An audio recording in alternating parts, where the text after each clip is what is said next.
accompanying a commanding officer from the Coast Guard, who said that one of their 47-foot motor lifeboats was followed by between 12 and 30 of these drones as they went through the water, followed right behind them.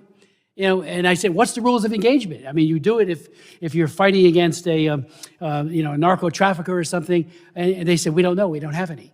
So I did reach out to the commanding officer at the Joint Base, which is also in my district, and talked to him, had a very good conversation, Colonel Anthony Smith, Joint Base Fort Dix McGuire, the 87th Air Wing, Air Base Wing today. And I said, I know you have the capability, you've put out press releases, to identify and bring down drones. Why can't you deploy them, at least to the ocean? Bring one of these down, find out who's doing it.